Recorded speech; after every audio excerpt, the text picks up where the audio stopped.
Drop it. Assalamualaikum warahmatullahi wabarakatuh. Selamat malam pemirsa Wilip Online, kembali lagi dalam program podcast bersama saya Mang Pram. Pada kesempatan kali ini kehadiran tamu spesial lagi nih, Kang Isbat. Iya. Pasti bakal seru nih. Ya. Kalau ada Kang Isbat di sini pasti ada obrolan yang menarik lah pastinya. Insyaallah, amin. Gimana kabar Kang? Alhamdulillah sehat, alhamdulillah. Alhamdulillah sehat ya. Iya. Nah, hari ini kan banyak yang orang yang ngerasa kepanasan, ada yang kecewa, ada yang Ya. seneng. Kalau Ya. Kang Isbat masuk ke mana nih? Jadi merasa lucu aja gitu ya. Oh, jadi lucu ya.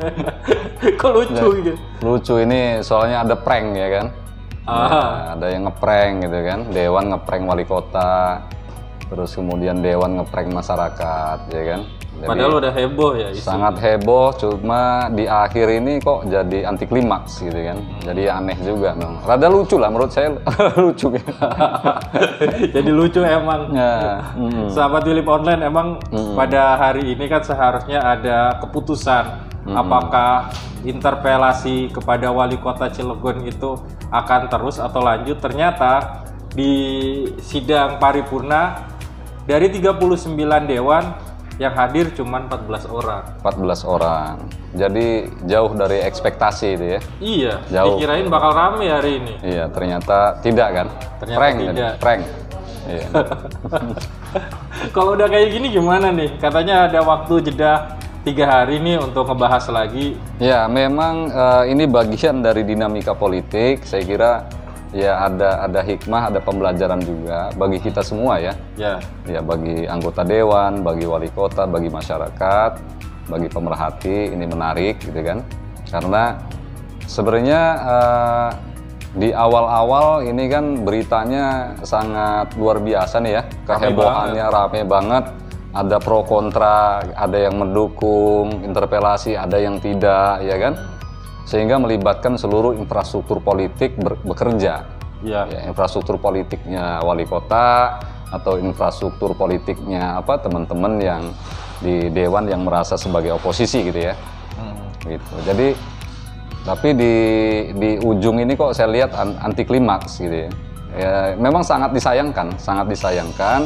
Padahal ini bisa dijadikan sebagai sebagai pembelajaran politik. Karena kalau misalkan kemarin terjadi proses interpelasi, ya rapat paripurna ini clear, cuman kan panjang nih paripurna ini kan baru tahap awal ini kan, tahap awal untuk membahas di paripurna internal ini, itu kan pembahasannya pengusulnya bicara, terus kemudian ada jawaban dari masing-masing fraksi, nanti diparipurnakan lagi. Nanti juga bisa terjadi voting gitu kan, apakah setuju atau tidak terkait interpelasi. Terus kemudian ada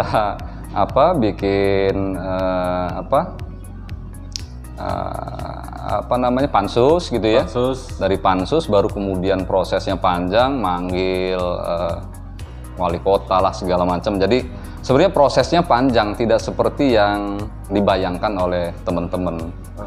Cuman memang ada kecenderungan yang saya lihat, termasuk di beberapa anggota dewannya, menganggap bahwa interpelasi ini berujung pada pemakzulan gitu ya.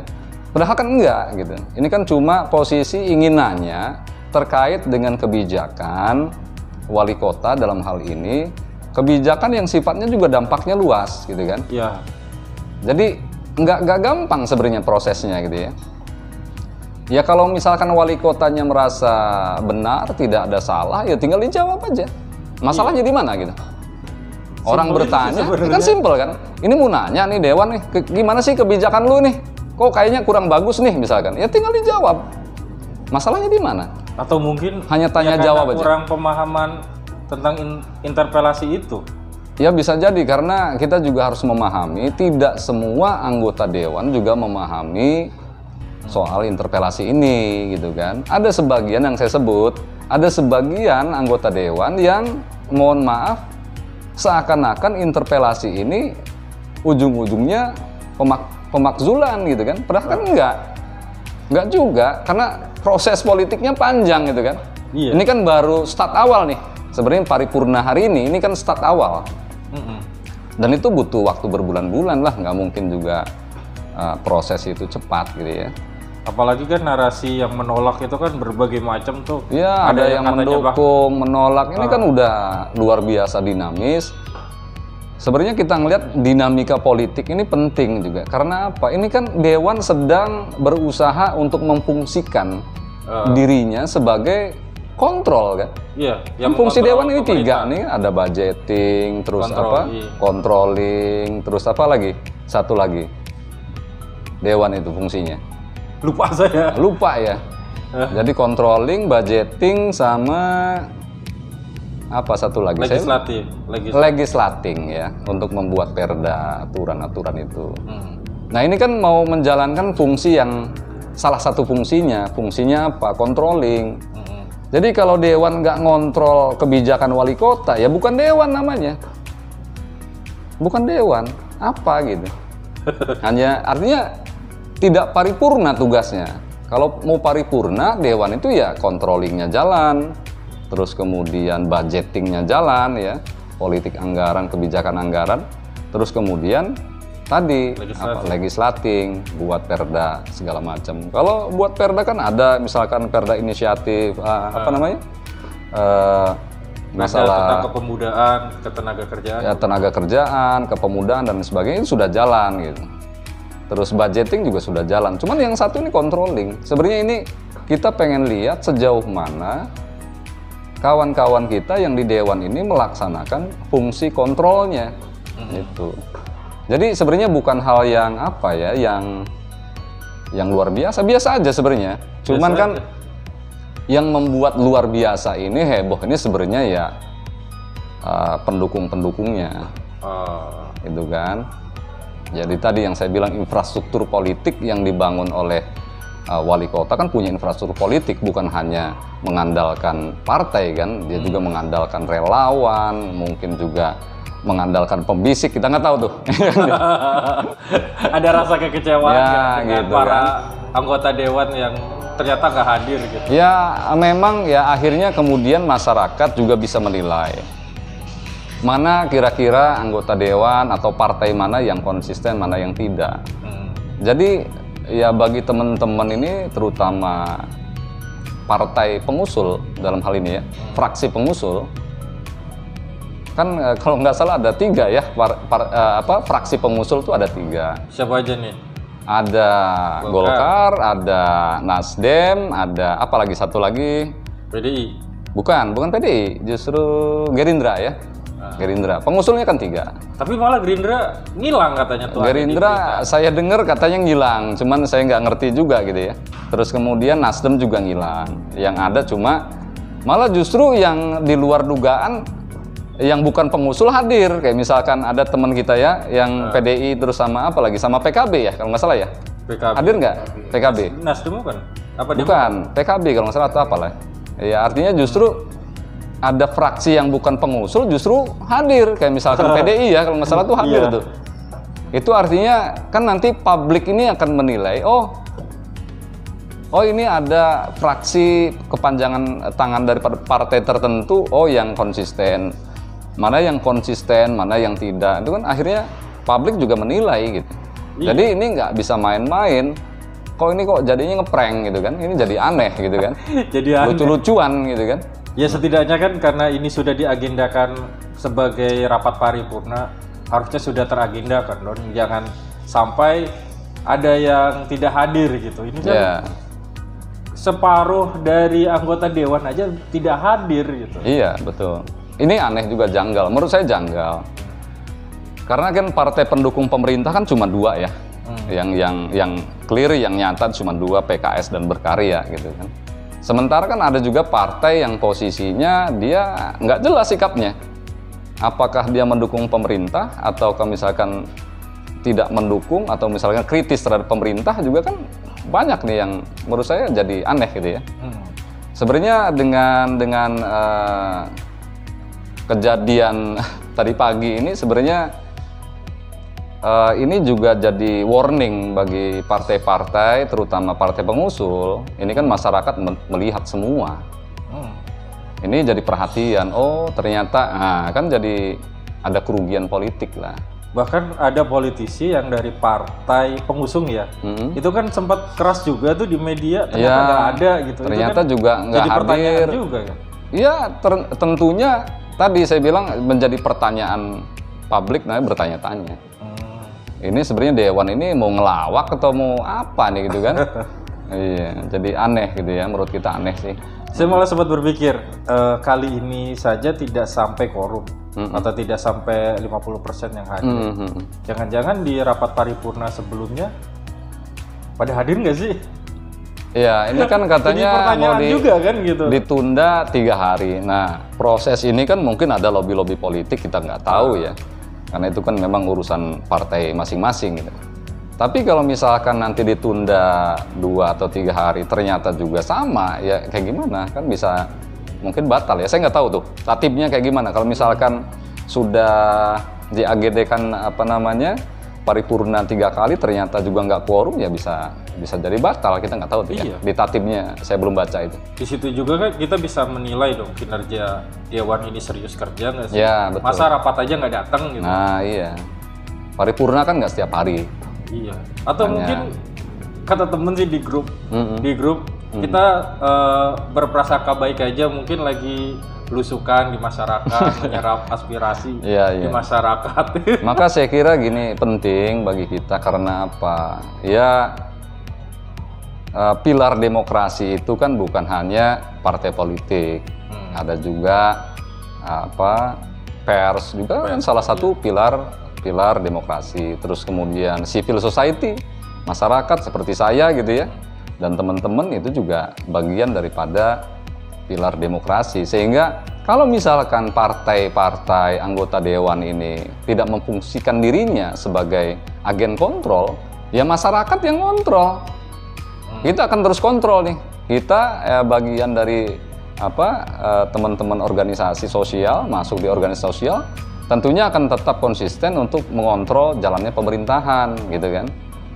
Nah, bisa juga nanti teman-teman media juga artinya terus mengontrol juga. Karena apa? Kalau misalkan partai politik tidak bisa diharapkan, maka yang diharapkan akhirnya adalah gerakan massa lewat civil society ataupun misalkan kontrol yang dilakukan oleh pers itu. Jadi artinya saya sih nggak pesimis gitu. Artinya ya perjuangan kita kan nggak bisa sehari 2 hari ya. Bukan juga kemudian kita bicara tentang urusan baper kalah dalam pilkada, bukan juga. Sekarang pilkada itu sudah selesai. Wali kotanya wali kotanya Mang Pram ini Pak Heldi. Iya, kita harus akui itu. Itulah yang proses demokrasi yang kita hargai dalam proses pilkada kemarin ya sudah menang. Jadi nggak usah kita ngungkit-ngungkit perkara pilkada yang udah lewat itu barisan sakit hati ya, itu kan bahasa yang saya kira kurang bijak ya. Karena ada juga yang kalah pilkada kemarin malah mendukung kan ada tuh, saya nggak perlu sebut lah kan. Yang kalah pilkada malah jadi pendukung utama sekarang kan.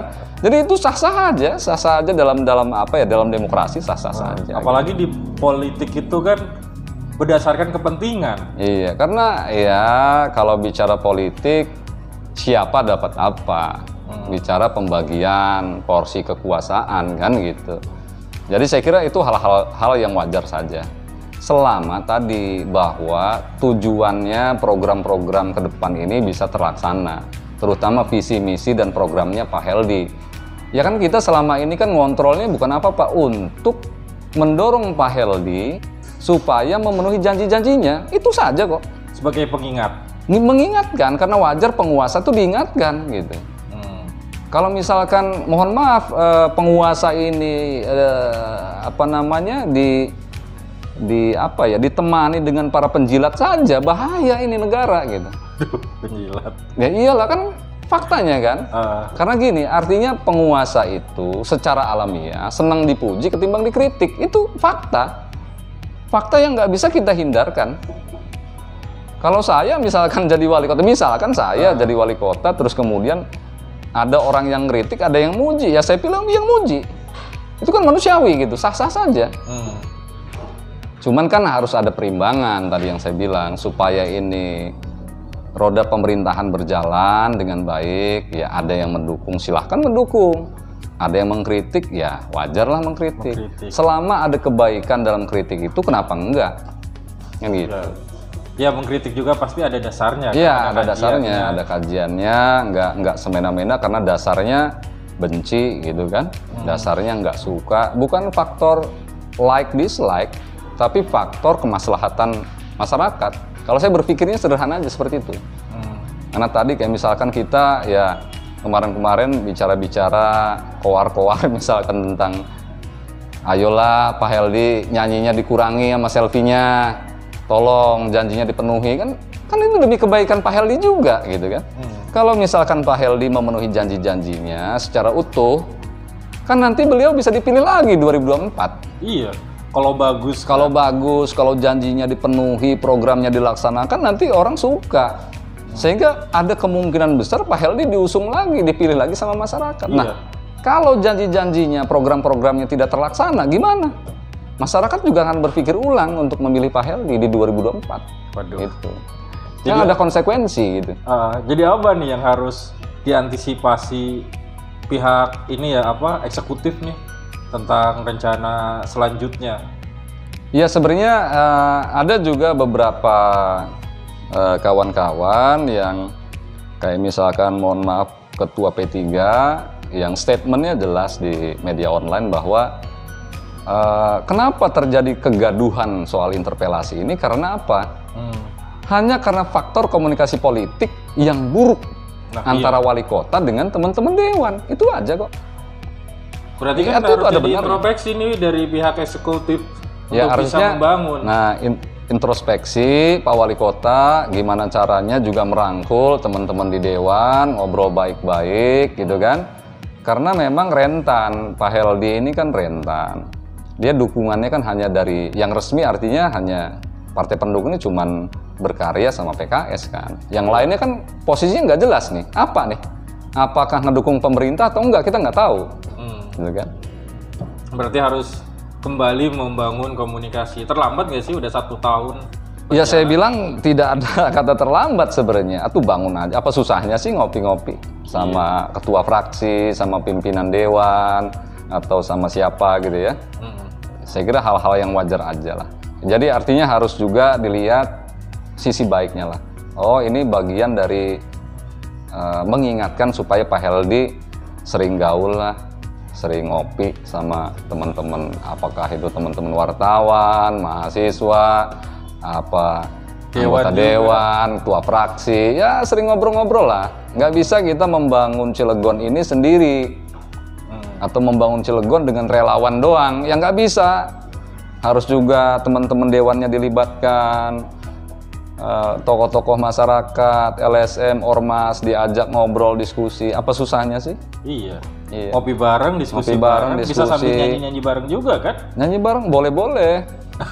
Boleh-boleh itu, habis diskusi nyanyi bareng boleh lah. Iya kan itu untuk mempererat silaturahmi. Biasanya dengan kegiatan seperti itu kan makin erat, makin harmonis. Iya.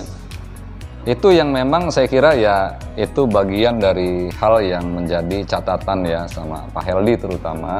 Karena saya punya pengalaman ketika dulu melakukan acara peringatan 100 hari kepemimpinan Heldi Sanuji. Itu kan kita ada acara orasi terbuka, terus bikin resume tentang kritik yang dilakukan beberapa organisasi. Kita resume tertulis.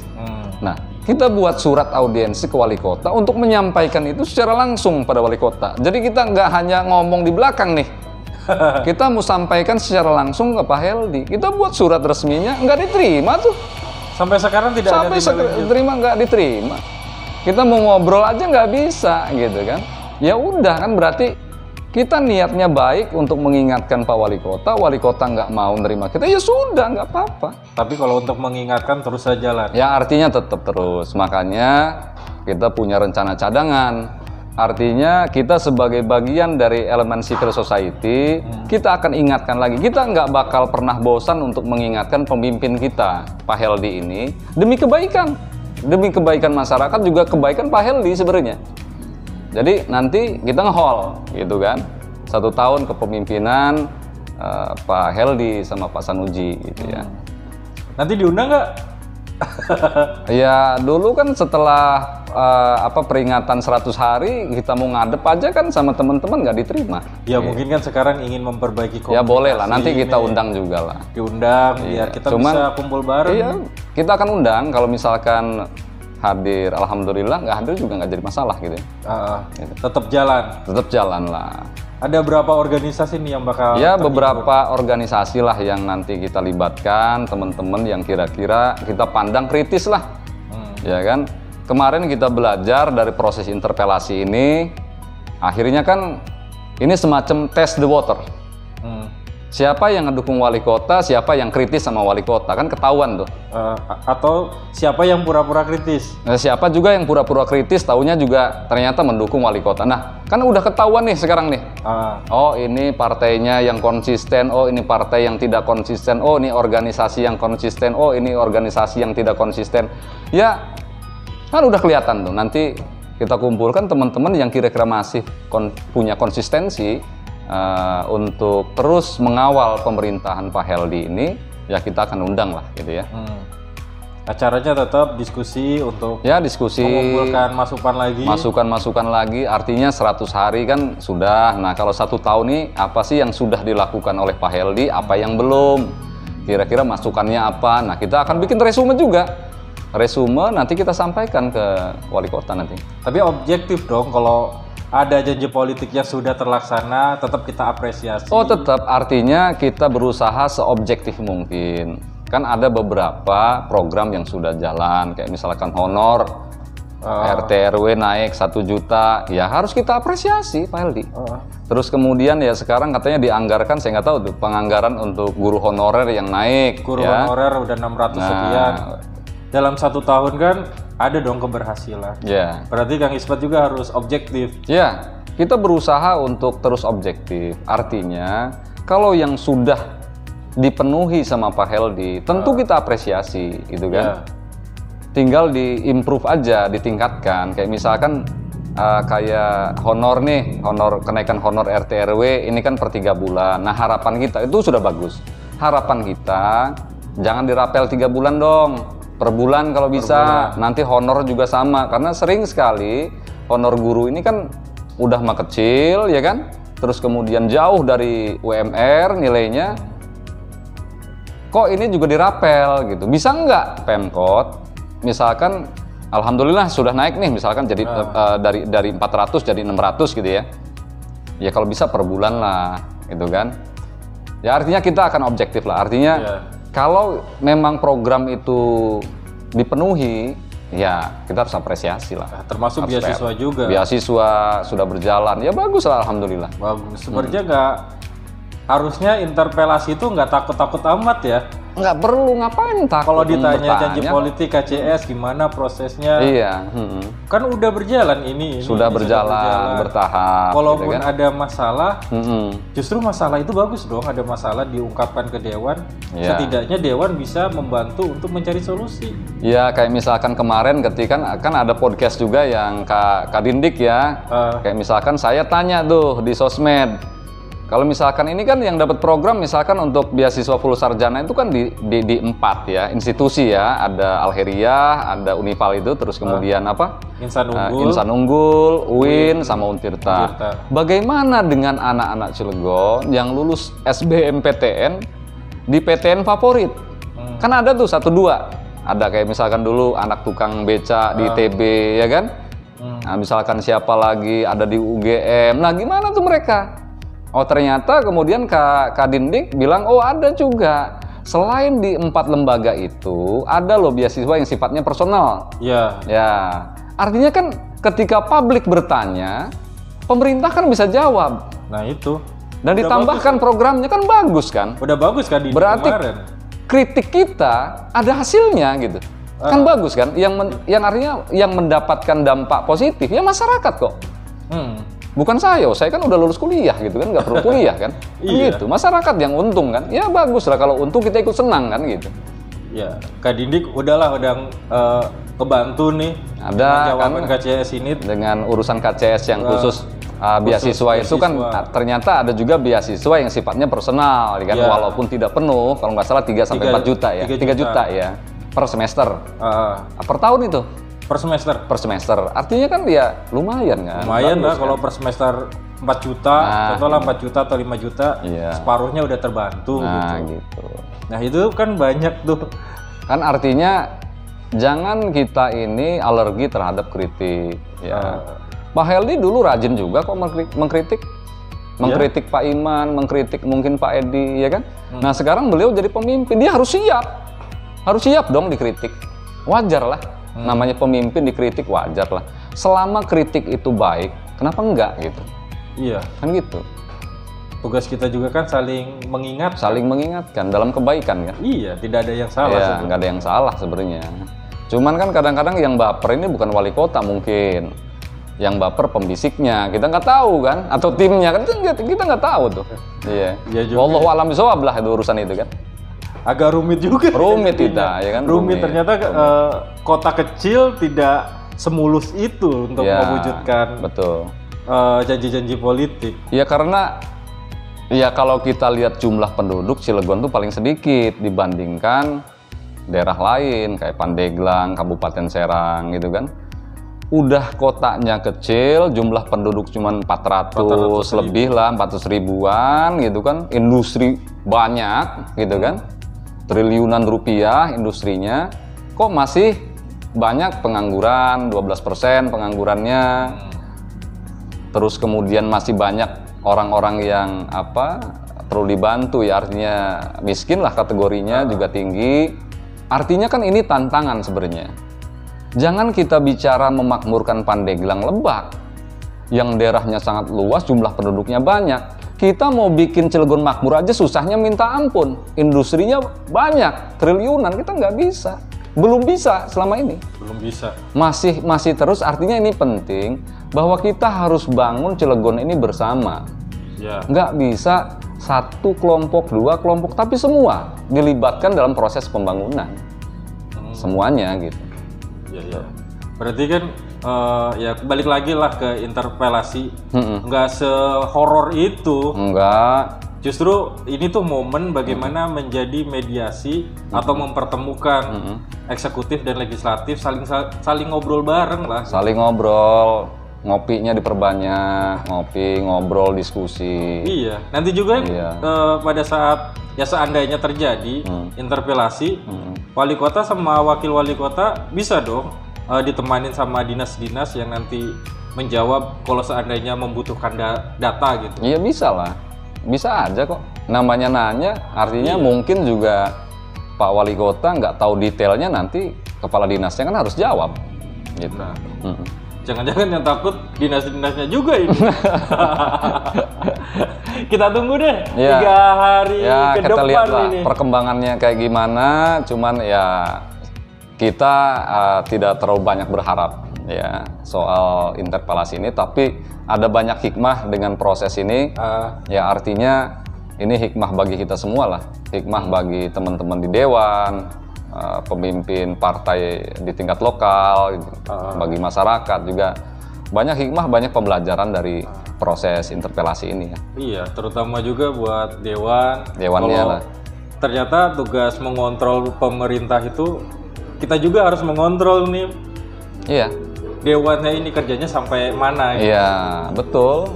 Karena ya harus dikontrol semuanya, baik dewannya, wali kotanya harus kita kontrol lah. Masyarakat harus kontrol itu. Iya. Terima kasih nih podcast. Sama-sama. Seneng banget udah 2 kali mampir ke podcast Willip Online. Jangan bosan-bosan. Insyaallah. Yang pasti nanti haul nih.